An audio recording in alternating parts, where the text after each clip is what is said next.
sabboontoota maqaa waliin qabu. Gadaan Oromootaaf injifannoo qabu. Beekaa guyyaan mootummaa mirkansuu haroo fi sagantaa baay'isuu tarreessuu walabummaa sabaa bu'uura labbaachiisuu. Risaa bukutuuraa qabsoon keenyaas kuttee haraa waan yaadeen ilkaan qarraa walii galtee qaxxaamuraa. Risaa bukutuuraa qabsoon keenyaas kuttee haraa waan yaadeen ilkaan qarraa walii galtee qaxxaamuraa.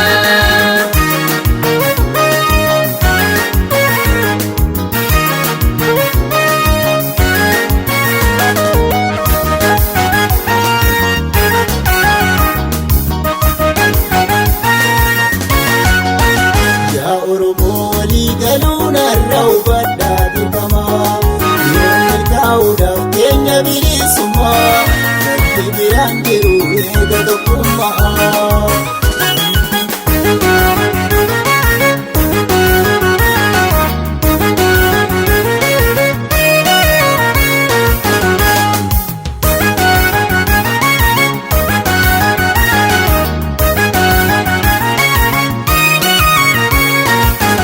Gameessi Afrikaa Liima Mandela dhaloota biyyaa saba keessaa faana. Gameessi Afrikaa Liima Mandela dhaloota biyyaa saba keessaa faana. Haroo hidhachiisee sagantaa barsiisee akeeka baachisee humna isaa cimsee ifaa fi bilisaa biyya walabomsee.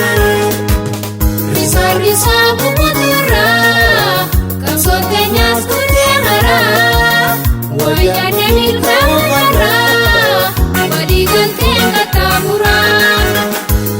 Risaa bukutuuraa qabsoon keenyaas kuttee haraa waan yaadeen ilkaan qarraa walii galtee qaxxaamuraa.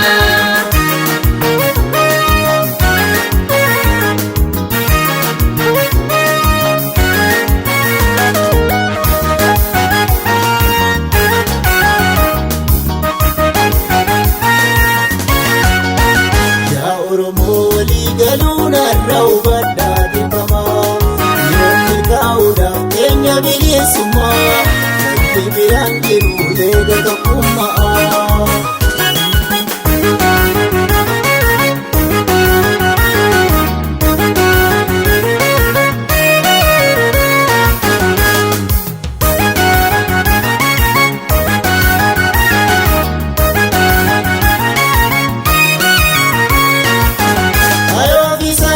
Tangaleeyin tolfamtu akeekni baay'eessa yommuu burjaajetu.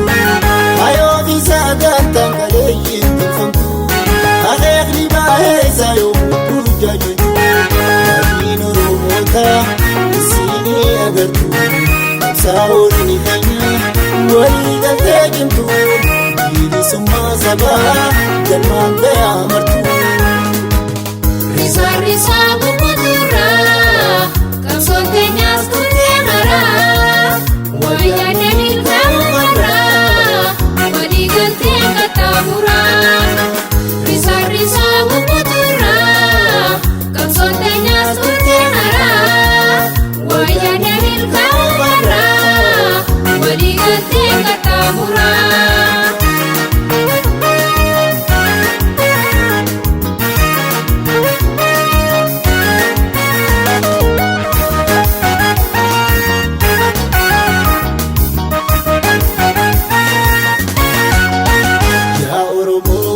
Galuun har'a hubadhaa dirqamaa. Yoonni taa'uudhaaf keenya bilisummaa bakki biraan jiru